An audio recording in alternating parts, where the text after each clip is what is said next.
की आवाज को नहीं सुन पाते क्योंकि उनका ध्यान भटका हुआ है। It takes a calm spirit to hear the voice of the Lord. एक शांत आत्मा चाहिए होती है परमेश्वर की आवाज को सुनने। If you're constantly worried, if you're constantly filled with bitterness and envy, and you're thinking about what the other person is doing, and you get discouraged with little things, guess what?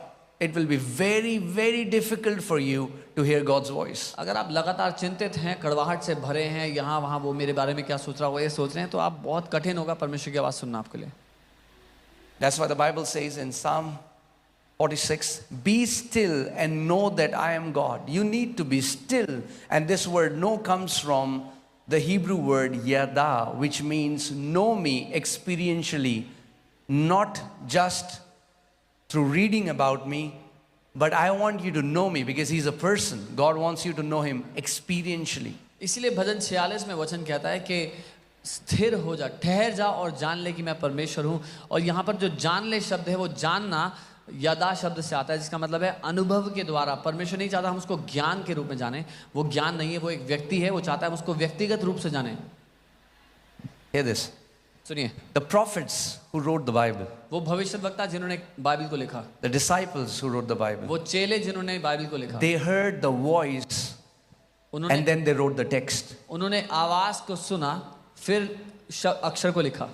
There was a voice before there was a text. इससे पहले कि अक्षर लिखे जाते एक आवाज थी। A prophet writes, when you will read Old Testament, you'll read it again and again. The word of the Lord came unto me. जब आप पुराना नियम पढ़ेंगे तो बार बार देखेंगे भविष्यवक्ता लिखते हैं कि यहोवा का वचन मेरे पास आया। And the Lord said, Son of man, write this. और प्रभु ने कहा मनुष्य के पुत्र ये लिख। Amen. Amen. So this, the purpose, why did God ask them to write it? ये उद्देश्य क्या है, परमेश्वर ने क्यों लिखने के लिए बोला इनको? God spoke to one man. परमेश्वर ने एक आदमी से बात की। But because the word of the Lord is alive, the word that came to one man and it was written still has the Spirit of God hovering over it, that any man who stays in that word will encounter the same voice of God as that prophet encountered. पर क्योंकि परमेश्वर का वचन जीवित है और परमेश्वर का आत्मा उस वचन पर अब भी मंडरा रहा है, अगर कोई भी व्यक्ति उस वचन का आमना सामना कर लेगा तो उसके पीछे जो आत्मा है उसका आमना सामना कर लेगा। Amen.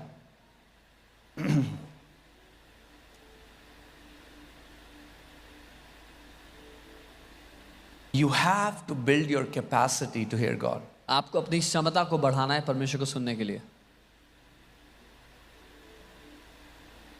Otherwise, you can never reach where God wants you to. नहीं तो आप वहां नहीं पहुंच सकते जहां परमेश्वर चाहता है आप पहुंचो। There will be instructions that will be given to you on the way. रास्ते में आपको निर्देश दिए जाएंगे। And to the level of your obedience, you're going to see breakthrough in your life. और जिस हद तक आप आज्ञा मानेंगे, जिस हद तक उन निर्देशों को मानेंगे, उस हद तक अपने जीवन में आप महान कामों को होते Okay, let's see Deuteronomy chapter 28. व्यवस्था विवरण 28 देखते हैं। I'll read verses 1 and 2. मैं 1 और 2 पढ़ूंगा उसका। Okay.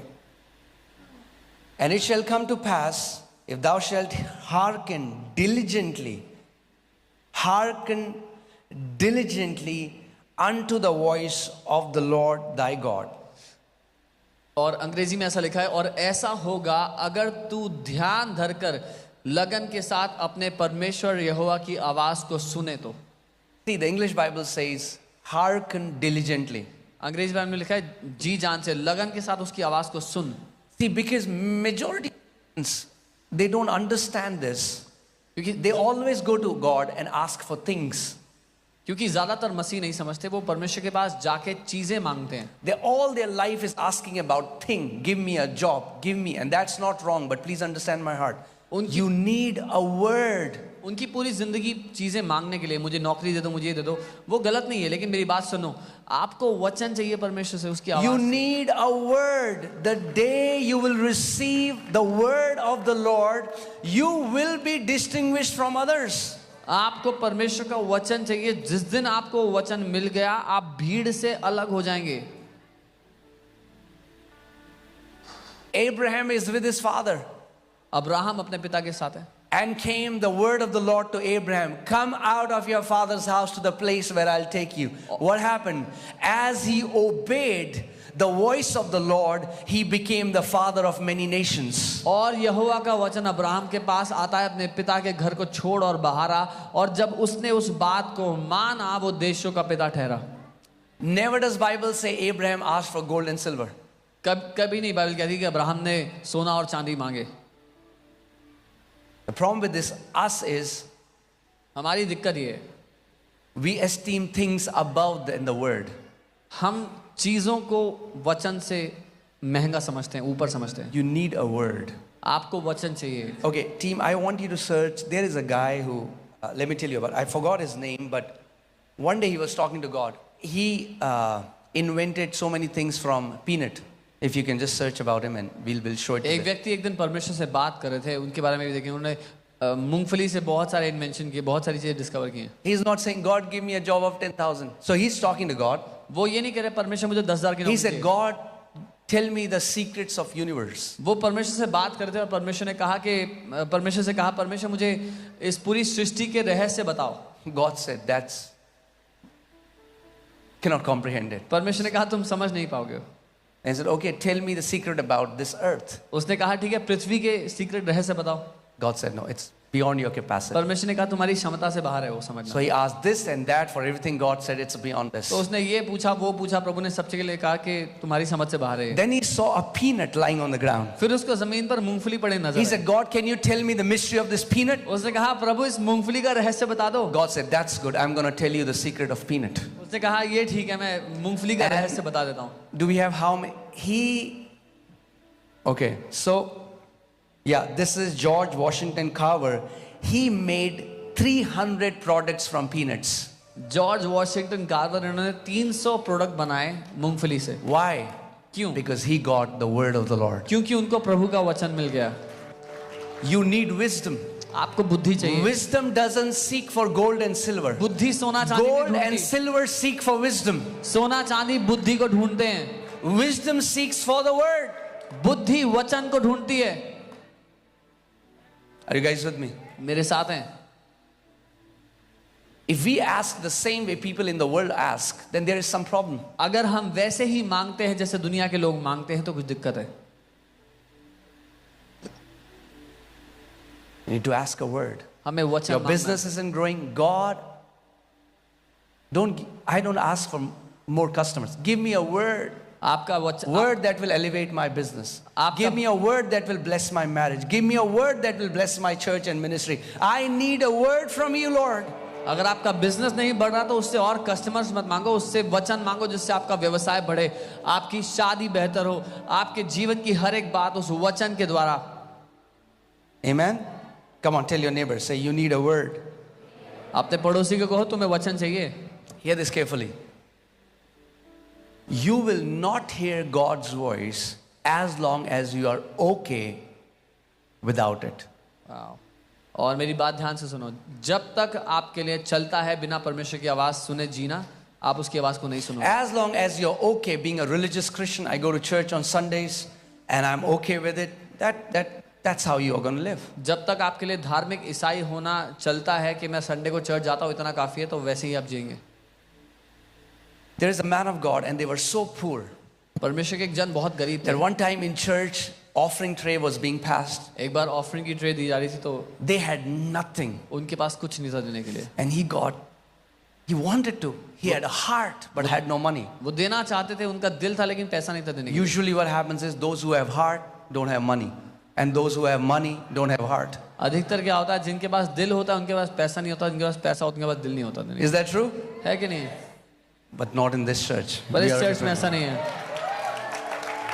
Amen. Those who have heart, eventually God puts it in your hand. जिनके पास दिल है देने के लिए परमेश्वर उनके हाथ में रख देता है। Amen. Coming back to the story. कहानी पे वापस। So he didn't like it that I could not do anything. So he was wearing a suit. He plugged his button and he said, Lord, I don't know what else to give. He put the button there. और उन्होंने अपने suit का button उखाड़ करके बोला प्रभु और तो कुछ नहीं देने के लिए, वो सूट का बटन दे दिया। Amen. Now, sometimes when I tell these stories, the next offering is filled with buttons. कई बार जब मैं ये कहानियां बताता हूँ तो अगली ऑफरिंग में बटन भरे होते हैं।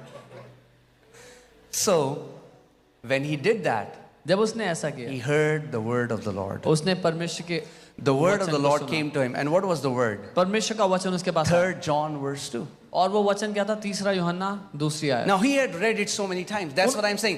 When Rhema comes, it's very different from Logos. उन्होंने बहुत बार पढ़ी थी वो आयत, लेकिन मैं क्या कह रहा हूँ, जब रेमा वचन आता है तो वो बहुत अलग होता है लिखित वचन से। When Rhema comes, the breath of God is there in that scripture. It will be different from every day else when you are reading it. जब रेमा वचन आता है तो परमेश्वर की सांस उस पर होती है और वो बहुत अलग होता है रोज के उसको पढ़ने से। And the word of the Lord came to him and he said, Son, और परमेश्वर का वचन उसके पास आया, I उन्होंने कहा- wish that you may prosper and be in health just as your soul prospers. उन्होंने कहा, बेटा मैं चाहता हूँ कि तू उन्नति करे और भला चंगा रहे जैसा तेरा प्राण उन्नति करता है। And he went home to his wife and he said, do you know what? God desires our prosperity. और वो घर गए अपनी पत्नी से कहने लगे, तुम्हें पता है क्या, परमेश्वर चाहता है हम अमीर हो, हम समृद्ध हो। Did God give him $1 million? No. क्या परमेश्वर ने $1 मिलियन दिया उनको? नहीं। What did God give him? क्या दिया परमेश्वर ने? Much more precious than $1 million. God gave him his word. Million या बिलियन से कई ज्यादा कीमती अपना वचन दिया। You need a word. आपको एक वचन चाहिए। One word from God can transform your generations. परमेश्वर से एक वचन आपकी पीढ़ियों को बदल कर रख देगा। If your generations have lived in poverty, one word of the Lord can change and break that spirit of poverty and can completely transform your generation. One word. अगर आपकी पीढ़ियां गरीबी में रही हैं, दरिद्रता में रही हैं, तो एक वचन पर